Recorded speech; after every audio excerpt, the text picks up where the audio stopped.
Yeah, markets in turmoil. As if you ever watched CNBC, you saw this. This is usually put out when the market is heavily down. And yes, how much hammering down we got over the last couple of days. Okay, here's the S&P 500. So you can see here in the last 23, 24 trading days, the general direction with some up and downs was generally going down. Okay, everybody was crazy about 2025, right? Everything will change with Trump and so on. What we got? We got first of all a market washout. Okay, it was not too crazy, a couple of percentage, but still many people got scared because we started the year, beginning of the year, somewhere with 6,000, went down to 5,000.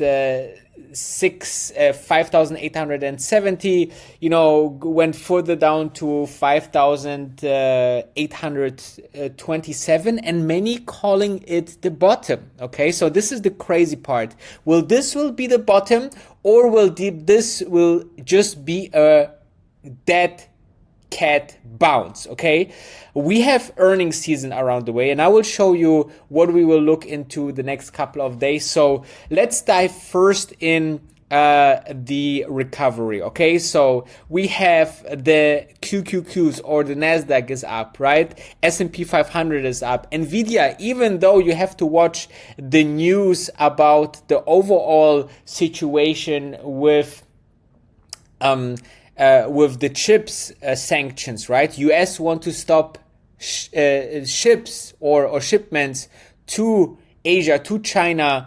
They want to keep the technology, AI, and the chips that are necessary for that in the US, and that obviously on the short term can hurt Nvidia and co. But also we have around the corner roughly like 2-3 weeks the Nvidia earnings, so this can be a push higher since we saw many lows right now, right? So we you can see in the last 5 days we lost like 5%. We went down to 130. There's something, this is the way, this is the number I actually purchased, already up $5. But the most important part is that the CPI numbers were great, and this is actually the number one catalyst for today's rally, right?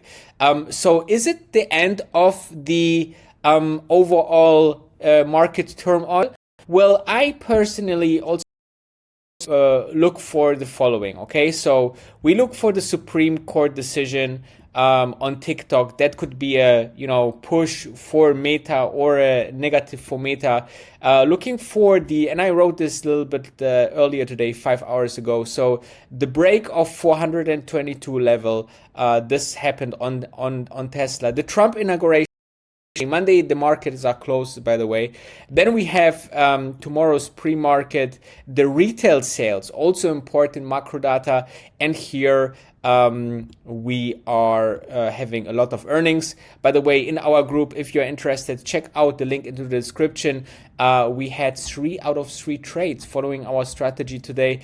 So this is the question. And I always feel like you should wait one day just to make sure that you are covered by all the information that comes out. Does the market really want to go higher? The retail sales is tomorrow. I'm not going all in now. The earnings season is around the corner. The banks did well. The banks, let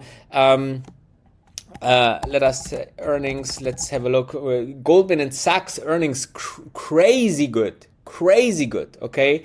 Also, they're up like 6% today. Really, really great earnings.